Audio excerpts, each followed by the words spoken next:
Good morning everyone. Welcome to One Concept Per Day portal. And today we are discussing about a concept which is on electric circuits. Okay, so this question has been taken from November 2005 paper, which is TZ0. Okay, so the questions that we are going to discuss here are really excellent. It gives you an edge of how to solve problems related to electrical circuits. So if you do this, then definitely you will be learning about what is series circuit, what is parallel circuits, and you also get to know about how do I design a circuit for getting an IV characteristics. We also get to know about from the graph how do I define the current, how do I get the voltage, and then in an IV characteristics I can also get to know about how do I get the power dissipated. I can get to know many more things about it. Such kinds of questions you will not be able to find in any of the textbooks. Really the questions here are marvelous. Okay, so before I continue with this, let me just show you my website once again. Okay, so right, okay, so this is my website. As you know, this is ibphysicswithrao.com, and as you see here, so this website also has information regarding these pages, that is the videos that I am currently doing over here. So these are available in this site. Let me show you here. If I click here on One Concept Per Day, when you go here, you see these are the problems that we have done so far. We have data analysis, projectile motion. So all this we have done. Electric circuits we have already done. Okay, but it was with respect to determining the EMF FSL, understanding short circuit and open circuit conditions. And today what we'll do is we'll look at the IV characteristics of the electrical circuit and understand about how graphically one can analyze these electrical circuits. That's what is the interest over here. Okay, so therefore, so this will come here. So yesterday's problem, the solutions for this is been available over here, and today's problem, that is tomorrow, which will be updated, would be observed over here. Okay, so with this brief introduction to this earlier, okay, we had all this. I hope you're studying well for your IB exams also. So you can also study from here also. Like for example, I made one more section on concept-wise MCQs. So when you click on this site, so here this particular page, you have unit A, unit B, and so on. Then click on unit A, for example. Now this unit A will consist of something like all the MCQs which have been arranged according to a concept. So what you can do is you can click on each one of these concepts. For example, if I click one of them over here, this relates to units O of M or kinematics. Okay, let me click on this and open this in a new site, new page. So this will open. Meet Jenny AI, your new writing partner. Supercharge your writing with Jenny AI's autocomplete, helping you write 10 times faster. Because it's available, so you can look into it. Okay, you can learn. Hello, So this is one more way of learning, which I feel it will good be much more morning useful or everyone. easy for you Welcome to to the new series understand the concept. on Okay, IBD. without wasting much of time. So this is what is your MCQ, and you also have structured questions from the past papers. Many of the structured questions I have put across. For example, when I say this is A1, A1 belongs to this kinematics over here. So then here you see the name of this question is also being given over here. It's taken from 2010 paper, so it's been shown over here like this. Okay, old papers, new papers, every sort of paper that we have done, okay, has been put over here. You can look into this also. So there are some problems related to the relativity. You can look into this also. Okay, so with this, we'll go back to our paper without wasting much of time. That's all. Okay, now this question is about electric circuits, as I already told you. And we will set the task of measuring the current voltage characteristics of a filament lamp. The following equipment and information are available. Okay, battery is given, filament lamp, what is the current rating, what is the voltage rating is given, voltmeter ratings, ammeter ratings, potentiometer ratings, everything is given. For the filament lamp operating at normal brightness, calculate its resistance. You need to calculate the resistance. How do you calculate the resistance? Resistance R can be equal to V by I. Now note that for the filament lamp operating at normal brightness, what do you mean by normal brightness? Normal brightness is available only when the required amount of voltage and required amount of current is being given to it. What is the required amount of voltage? It's nothing but the voltage rating. So this should be appropriately given a 3 volt over here, and the current, okay, at least the minimum current required for the bulb to glow is nothing but 0.2 amperes. 0.2 amperes. When I take the ratio of this one, what will happen over here? This will be 3 divided by 0.2 would be equal to 30 divided by 2, which is equal to 15 ohms. So this is the answer for this. Now let us move on to the next one. It's power dissipation. Okay, what would be the power dissipation over here? power dissipation should now be equal to I squared multiplied by R. Okay, what's the value of I square? What's the value of I? 0.2 square. 0.2 square multiplied by R. What is the value of R over here? So R can be written as, what is R here? 15 ohms. Let me write it down here. Multiplied by 15 ohms. You can write like this. R, you can also use power is equal to V square divided by R. Okay. So what is V? So you can also do it like this. Let us first do it by this method. So when I do this, this will be 0.2 square. Let me take up my calculator.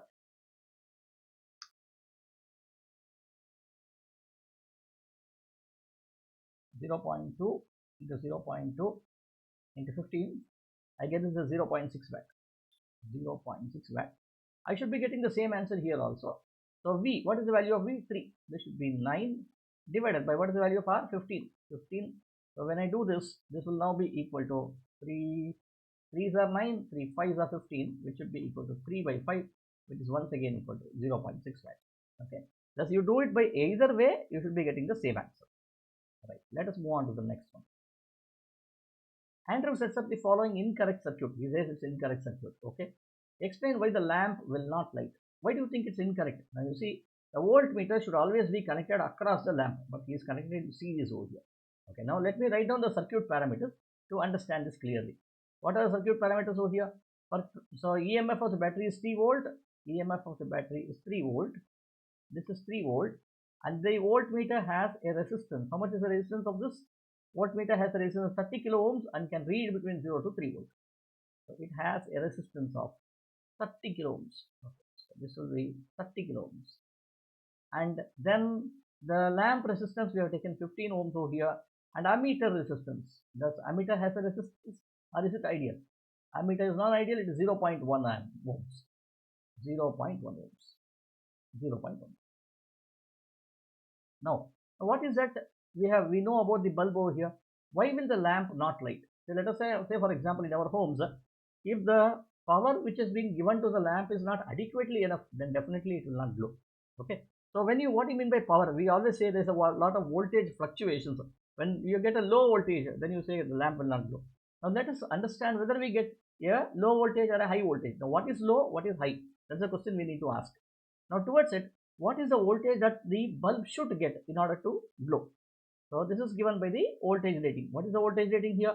Voltage rating of the bulb is 3 volt and 0.2 amperes. That means the current that is required here should be at least 0.2 amperes, and the voltage that is required here for this one to glow is at least 3 volt. Okay. If you do not have this much, then definitely the bulb will not glow. Okay, that's the question. So therefore, now if you look at this, this has a very high voltage over here, which means when 3 volt is now being given over here, part of this voltage will get dissipated here only, will get dropped over here, not dissipated, will get dropped here. If it gets dropped over here, then what will happen? So the amount of voltage that is being available here will not be sufficient enough for it to make it glow. So in other words, you say that the lamp will not light. Now how much marks is this? For 2 marks. So you need to write something. Okay, just the story will not be sufficient. So what is the story we need to write here? The first mark is that high resistance of the voltmeter that is connected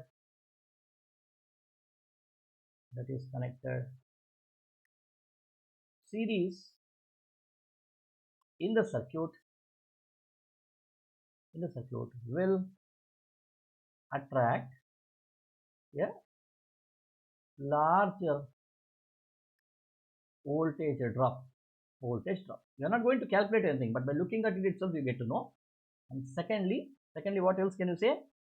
Therefore, voltage for the bulb available will be less than voltage rating. Hence,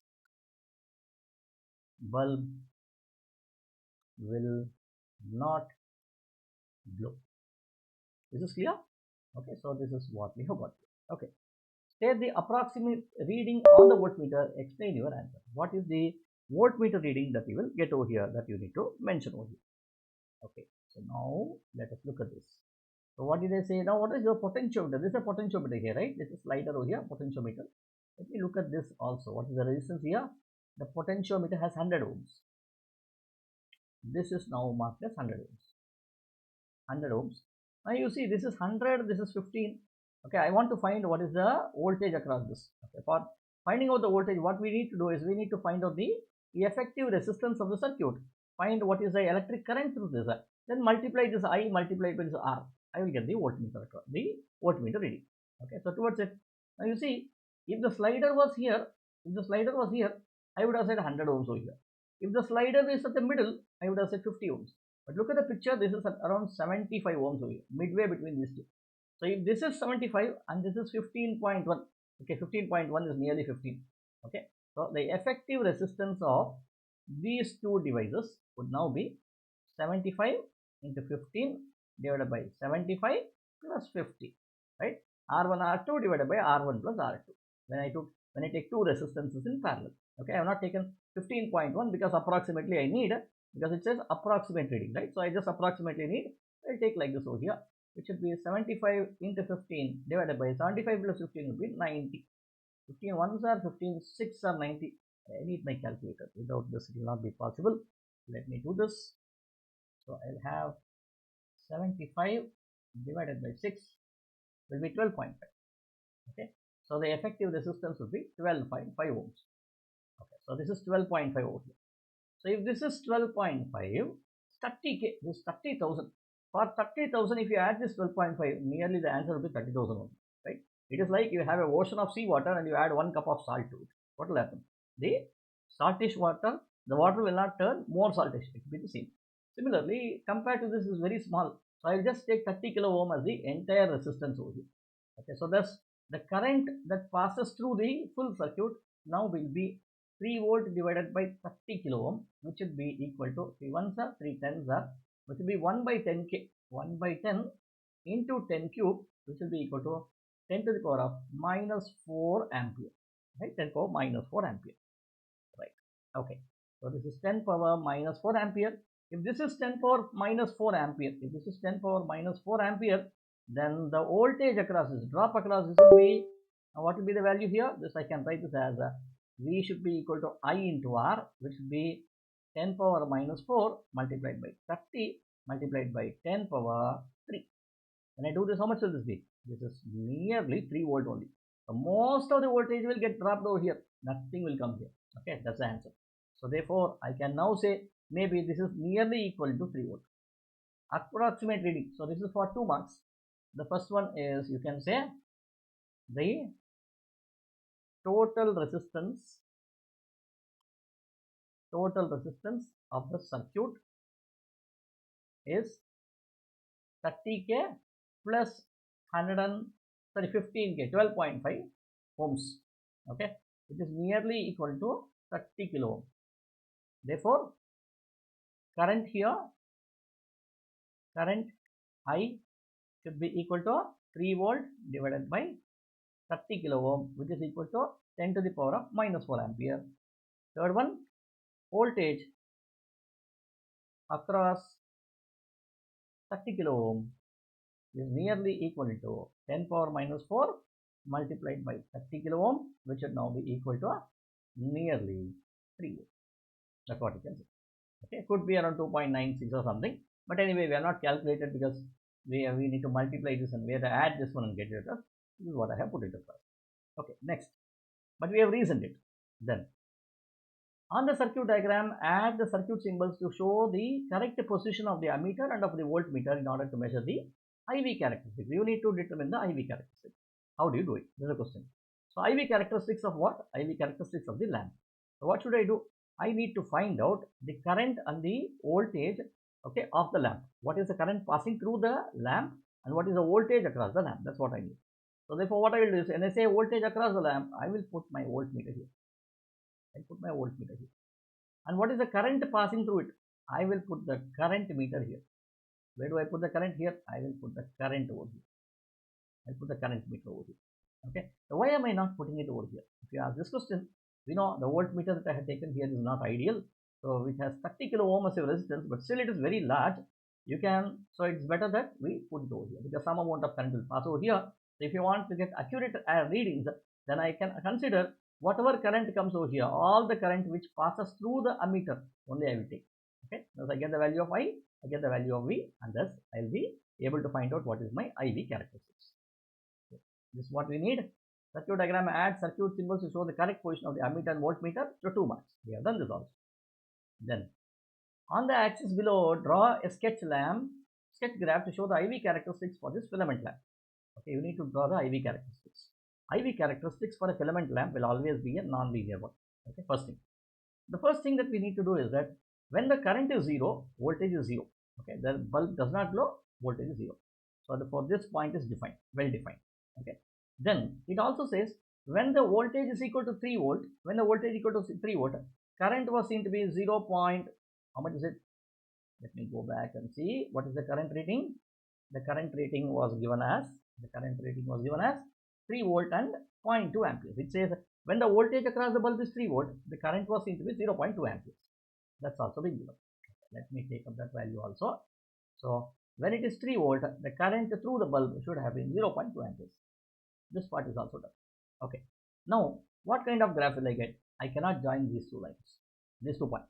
The reason is because what can happen is that when the operating voltage is 3 volt, okay, the current is equal to so much. But much below this itself, the linearity loses track of it. The bulb does not have the linearity. So this will happen because when the voltage is increasing, okay, to 50% of its operating voltage nearly, okay, it's a statistics, you observe that the current will follow a deviation from the Ohm's law. Okay, so based on this rule, if I take 3 volt over here, 50% of it would be 1.5 volt. 1.5 volt. Where is 1.5 volt? 1.5 volt is somewhere over here. 1.5 volt over here, and it will take the deviation. Okay, so therefore from here to here, see this is 0. So I can take, because I and V go hand in hand. So I will take a point over here. From here to here, I will always draw a straight line. I will draw a straight line. And after this, what happens is a non-linearity. So which means now this takes a third path like this. That's a third path. And beyond 3 volt, what happens? Now slowly you see the current is becoming lesser for increasing voltage. But beyond 3 volt, what happens? The current becomes much more lesser. Why? Because the resistance is increasing. So as a result of it, the resistance will increase. Which means now this should go like this. So thus we have drawn a complete curve. So these 2 points are already given.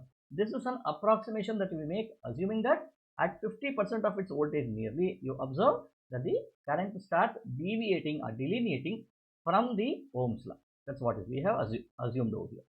Okay, then explain the shape of the graph that you have drawn in the, explain the shape of the graph. So what is the graph? What is the shape of the graph, and how do you explain this? So first is, so from, okay, let me write down here the first part of it. How many marks is this? This marks is for 2. Okay, I need at least 2 points. Okay, from 0 volt to 1 volt, okay, current is proportional to V, or it obeys Ohm's law. This is the first mark. Second mark, then for voltages greater than 1 volt until 3 volt, voltage greater than 1 volt, non-linearity is observed, because you need to write the reason over here. Here you wrote a reason, right? And similarly you need to write a reason here also, because resistance increases with increase in temperature. You need to write it down. I'm just writing in the short way. Resistance increases with the increase in temperature. Okay, you can write this one here, and maybe if you want to write the third point, you can mention for voltage greater than 3 volt, resistance is higher, and hence it is more than 50 volts. You can mention, or maybe temperature is higher, resistance will be larger than 50 volts. Okay, all the 3 points you need to mention it clearly. Okay, next, because the command term is explained over here, so do not just say, okay, I have drawn the graph and something else and something else is wrong. You won't get marks. Okay, next. Right. So with this, we come to an end to this particular problem, and we will see the next problem in the next video. Thank you.